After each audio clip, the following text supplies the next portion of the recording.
We continue with our factorization. We are looking this time at perfect square factorization. What we mean here is that we are going to base our factorization on the formula that we get when we have a plus b and we square it, or a minus b and we square it.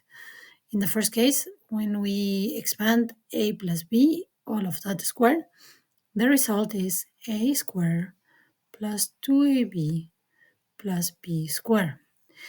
If we expand a minus b, all of that square, the result is going to be a square minus 2ab plus b squared. This is going to be the base for our factorization. Let's look at the first one of the examples. The first thing we will notice is that we do have three terms, like we have in the two formula above, and then that the sign of the middle term is a positive one.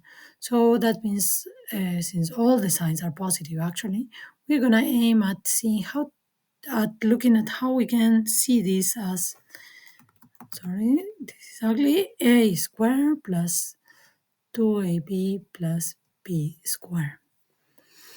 So in this case, if we want to see x squared plus 2x plus 1 on this form, what we will notice is that then we want a to be x, and then we want b to be 1. So we have the first term a squared is x squared, which we have over here.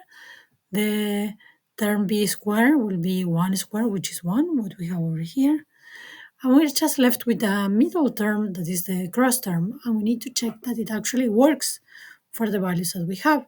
So what we want to check is if it's true that 2 multiplied by a multiplied by b for the values of a and b that I pick over here will be the same as 2x. That's what we are wondering. But yes, that's 2x multiplied by 1, so that's 2x, so this is true. So that means that we can write x squared plus 2x plus 1 as x plus 1, all of that squared. If we were not sure of this result, then we will just expand it and check that in fact is correct. Let's try one more. Make this smaller so it doesn't bother me here. Okay. Again, I'm looking at the expression that is the sum of three terms, and all of the signs are positive. So I'm again trying to see if I can write this as a squared plus 2ab plus b squared. Looking at the term x squared, I can say, okay, let's try to make a equals x. And looking at the term 4, let's try to see if we can make b equals 2, so when we square 2 squared is 4. Now we need to check if this value of a and this value of b work for the middle term that we want. So we want to multiply 2 times a times b, and we want to see if it's true that the result of this is 4x. So we will have 2 multiplied by x multiplied by 2, so 4 multiplied by x, and this is correct. So that means that my expression x squared plus 4x plus 4 can actually be written in this form if we write x as the a plus 2 as the b.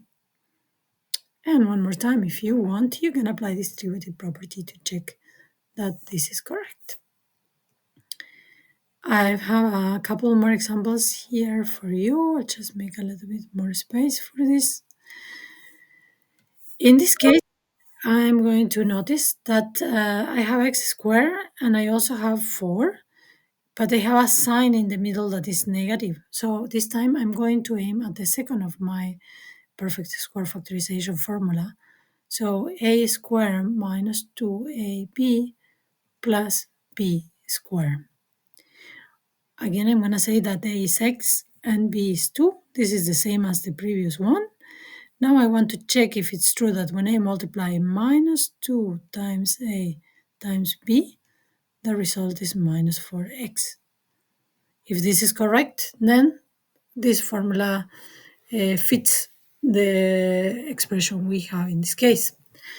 And it does because we have negative 2 multiplied by x multiplied by 2, and that's negative 4x. So then we can write x squared minus 4x plus 4 as x minus 2, all of that square. One more example. This time you should pause the video and then you can try to do it on your own, and then you will start the video again to check my result.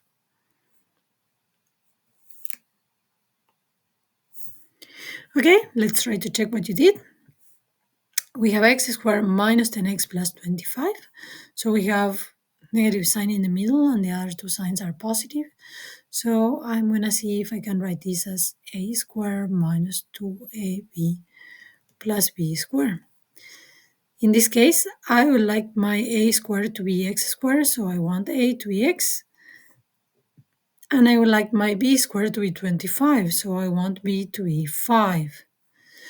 So let's check what happens when we multiply negative 2 times a times b.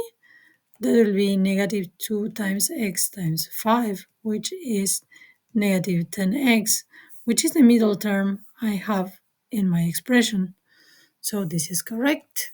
And this means that I can write x squared minus 10x plus 25 as x minus 5, all of that square.